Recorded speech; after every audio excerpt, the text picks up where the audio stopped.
किसान और उसके बहादुर बेटे की कहानी। एक गांव में एक किसान और उसका बेटा रहता था। उसका बेटा ऐसे ही बिना काम के पूरे दिन घूमते रहता था। एक दिन वह घूमते घूमते जंगल में पहुंच गया और उसे गांव आने का रास्ता नहीं मिल रहा था। वह चलते चलते थक गया था और एक पेड़ के नीचे बैठ गया। सोच रहा था कि यहीं रात बिताना पड़ेगा क्योंकि शाम हो चुका था। तभी उधर से एक डायन बूढ़ी आती है। वह बच्चों को पकड़कर अपने थैले में रख कर ले जाती है और अपने परिवार के साथ मिलकर उसका मांस बनाकर खाती है।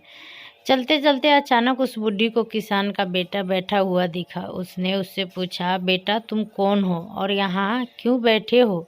किसान का बेटा बोला, मैं किसान का बेटा हूँ और रास्ता खो गया हूँ, इसलिए मैं यहाँ बैठा हूँ।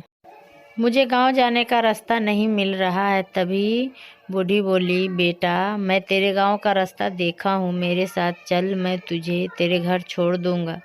और वह लड़का उसके साथ चल देता है।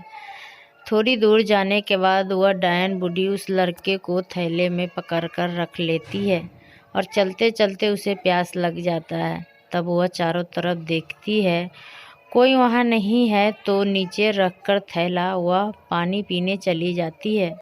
बच्चा कैसे भी करके थैले खोलकर बाहर निकल आता है और उसमें एक ईंट पत्थर भर देता है और अपने घर भाग जाता है। डायन बूढ़ी वापस आती है और थैले लेकर घर चली जाती है। अपने बेटे बहू को बुलाती है, देखो मैं मांस लेकर आई हूँ, बच्चे का है, हम सब मिलकर खाएंगे। और जब थैले खोलकर देखती है तो उसमें ईंट पत्थर होता है और वो बच्चा गायब हो जाता है। डायन बूढ़ी सोचती है कि मैं उस बच्चे को छोड़ूंगी नहीं, उसने मुझे बेवकूफ़ बनाया और भाग गया, फिर से उसे पकड़ कर लाऊंगा मैं। वह घूमते घूमते फिर एक दिन किसान के गांव पहुंच जाती है। किसान के बेटे डायन के डर से बाहर खेलने नहीं जाता है, घर पर ही खेलता है। तभी डायन बूढ़ी भेष बदलकर उसके पास जाती है और बोलती है, बेटा मैं तेरी मासी हूँ, तुम मुझे पहचाना नहीं, मेरे साथ चलेगा? तब वह लड़का बोलता है, हाँ मासी मैं आपके साथ चलूँगी।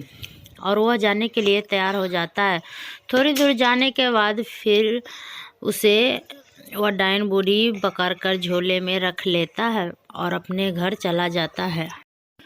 इस बार वह कहीं नहीं रुकती है, बोलती है, इस बार कहीं नहीं रुकूंगी, सीधे जाऊंगी घर और थैले सहित तेल में तलकर खाऊंगी। कहीं नहीं रुकी और नहीं भागेगा।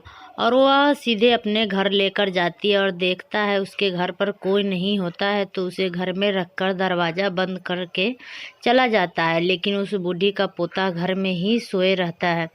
उसके जाने के बाद वह लड़का बच्चा फिर से थैले से निकल जाता है और देखता है दरवाज़ा बंद है, बाहर जाने का रास्ता बंद रहता है। तब वह उस बूढ़ी के पोते को ही थैले में रखकर बंद कर देता है और खुद बेड के अंदर छुप जाता है।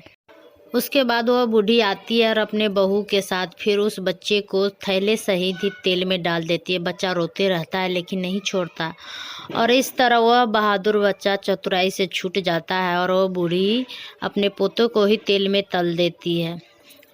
Thank you. Please like subscribe ज़रूर कीजिए।